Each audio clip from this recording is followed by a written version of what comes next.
Hi, I'm Ali, and I help people like you on your quest to find a new job.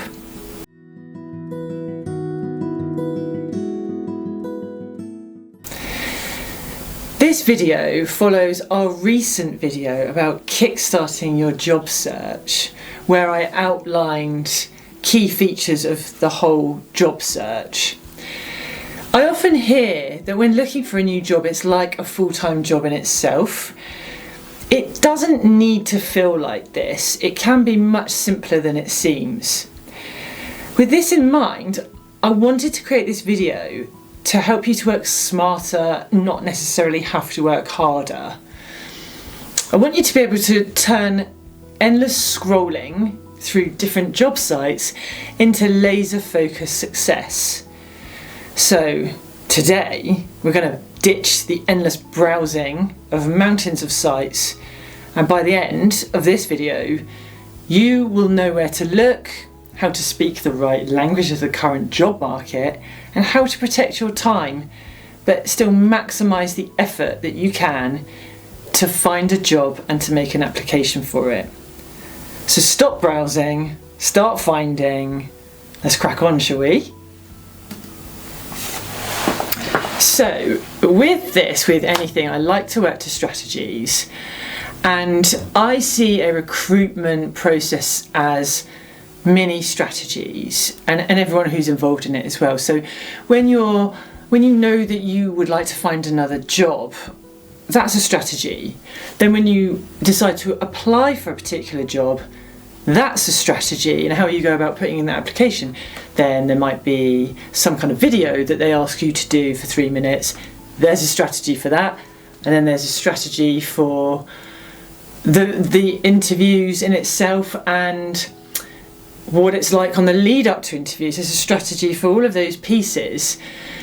I will make videos on all of these in the coming months, and I've already done some of these videos, but for now, in this particular video, I'm going to focus on a 3-step framework to help you search for jobs, and I will cover all the other things in different videos to come. So to actually look for jobs, I want you to think about these 3 things: sites, terms, and filters.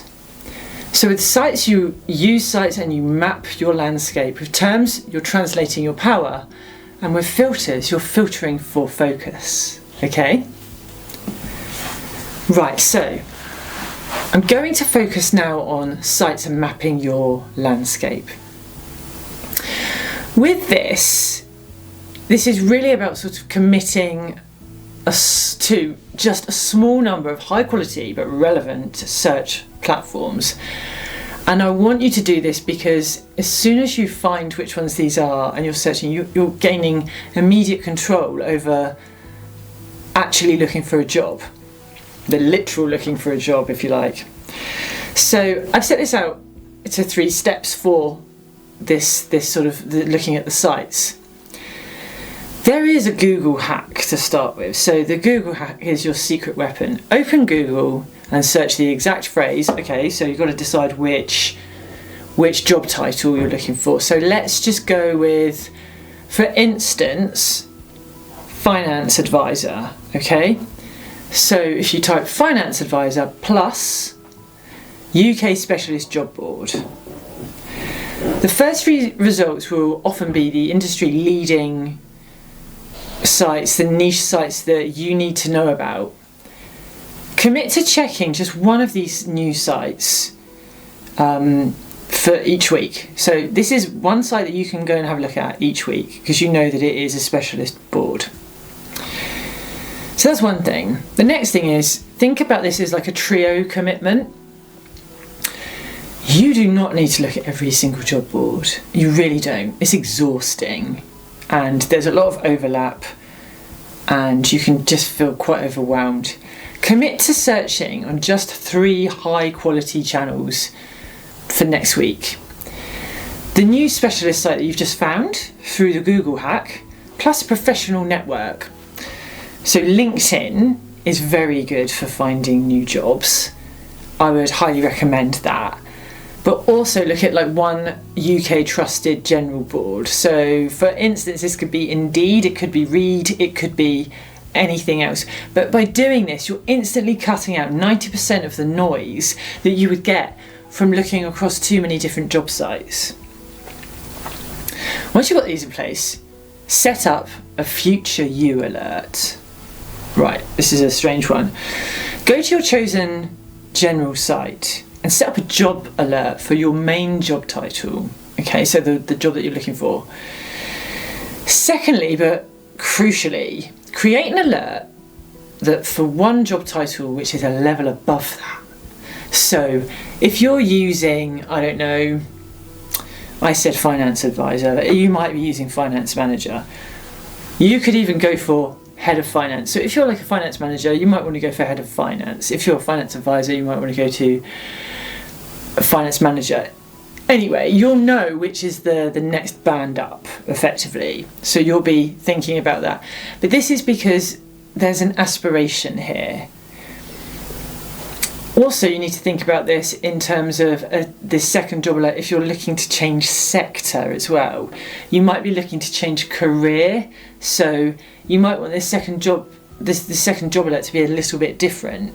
So for instance, you might work in one environment, but you're actually looking to transition into another sector. So it's worth thinking about with the future you alerts. I do think there's something about seeing these high caliber roles landing in your inbox automatically really helps, because it's confirming your value in the market and you're actually seeing jobs that you can apply for. It's quite a nice feeling, particularly when, I don't know, the circumstances around you wanting to find a new job. You might think, oh, this is going to take a while. It's very good for your morale to see opportunities come in that you could apply for. So you might be panicking, but don't lose sight of what you really want to do next, and that's why these alerts are very good for you and can be very aspirational, and it's just good for your well-being to be aspirational. Terms. So this is how you translate your power. The goal of this particular section is to move away from generic language and use the modern impact-focused keywords that are currently being used in recruitment right now. These connect your experience to the right job listings. Right, so, okay, again, 3 things I'm going to talk about here. The modern keyword swap, the transferable skill search, and decoding the core value. So for the modern keyword swap, this is your badge to the current market. Take your core responsibility from your last role. So for instance, maybe that could be team coordination. Search the phrase on a job board and write down the 5 most frequent but modern synonyms that appear in the job search. So for instance, team coordination, that could be stakeholder management or operational efficiency, because you're working in a team, right? So this is again aspirational, and it's something that you might be doing, but you just haven't thought about putting it in those terms. And it might be just something that you want to get more into, so that's why you're aspiring to it. Use these new relevant terms in your primary search keywords moving forward. So absolutely make sure that you've included those when you're trying to find next opportunities. There's a transferable skill search. I've mentioned this before in my Kickstarting Your Job search about transferable skills. Now, these are really, really good, and it's really good for you to understand them and understand what it means and understand how much you can transfer skills and what skills mean in one place that they might mean something different in another. But it's really good to understand the flexibility around the terminology when it comes to transferable skills. So for instance, you identify a soft skill that you've excelled at. Problem solving is a good one. But also you might already be doing stakeholder management and you might be very good at it. So problem solving, stakeholder management. Search for jobs using only that skill as the keyword. Either or both, but I would just say whichever's the most important of those, if that's the case. We're just using these as an example. Search on those. This is such a brilliant way to unlock a huge range of new sectors and roles that you might not have considered.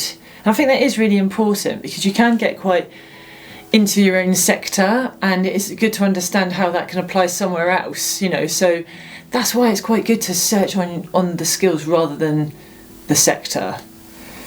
It just proves that your experience also is just valuable everywhere, and you may not have really seen that until now. So yeah, it's all transferable, right? Of course it is. Decode the core value. So find 2 job descriptions that you really like.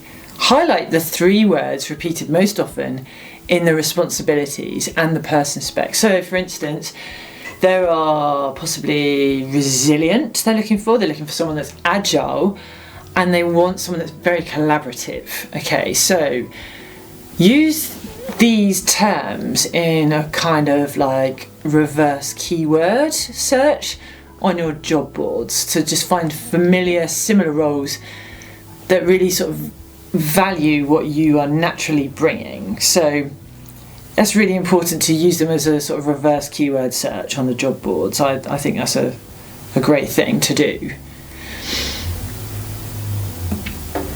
You do have to really focus sometimes on what you naturally are and what your natural values are anyway, the ones that are outside of work that you can use in work.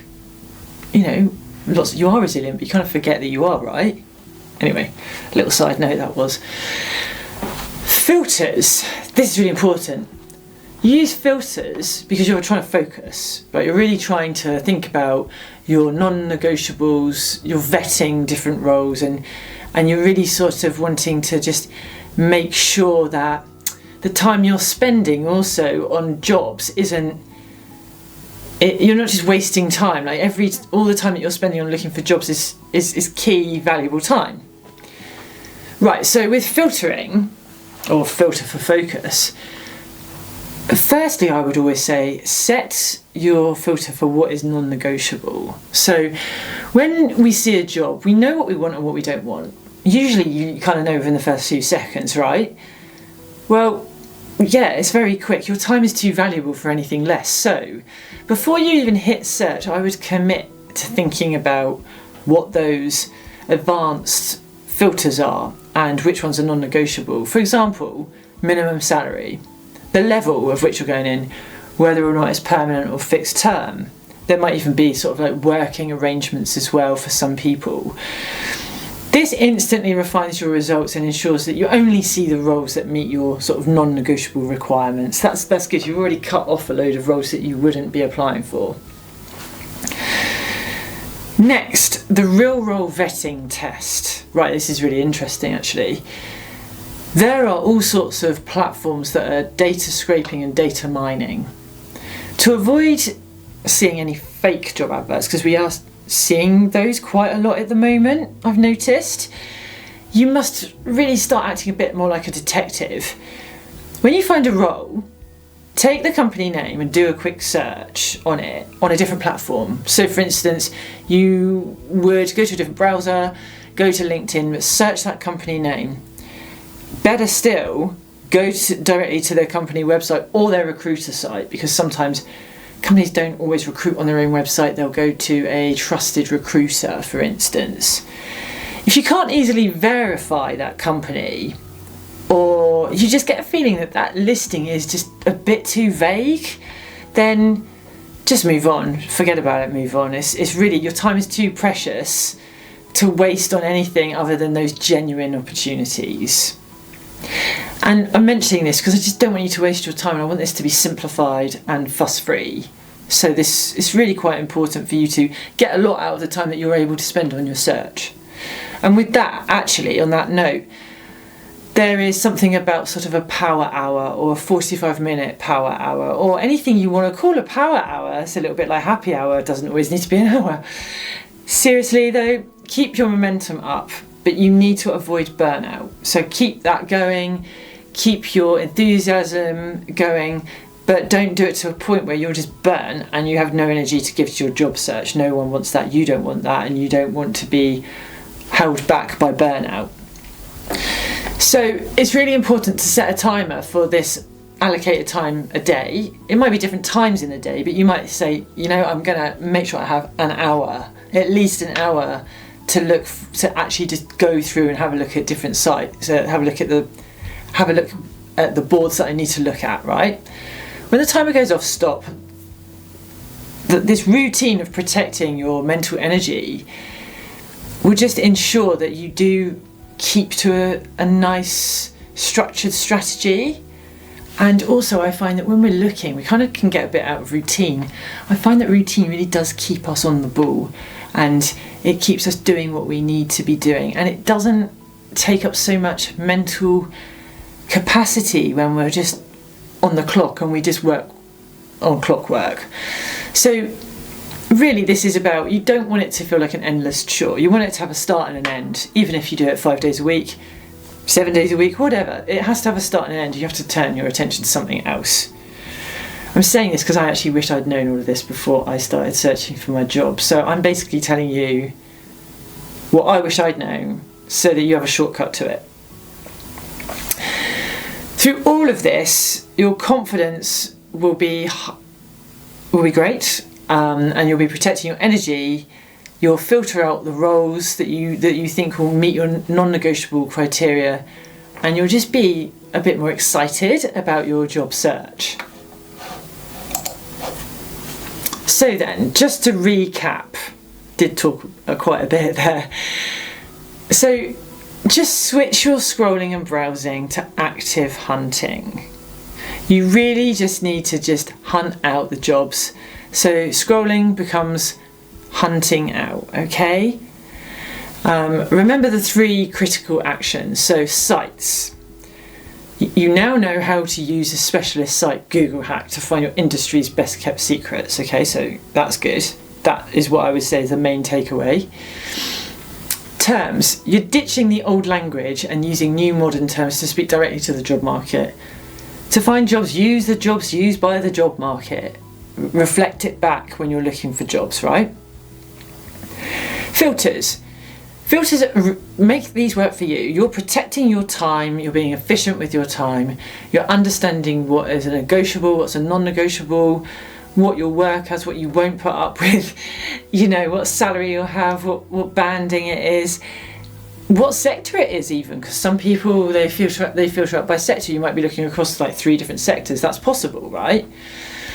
But this will also help you to avoid the fake job adverts as well when you do that cross-checking that I mentioned. So this is your new focused job search strategy, just for the job search. So now I've given you some tools to just focus on actual searching through boards or reducing the boards that you look at. I really think that your job search can turn into a targeted, effective strategy. I'd love to hear how you get on. What are you going to do first? You're going to look at the sites first, you're going to think about the terms first, maybe the filters. I'd love to hear how you're going to tackle this. Drop me a comment below, let me know, and please hit subscribe so you don't miss our next video. Thanks very much. See you right here next time for the next instalment.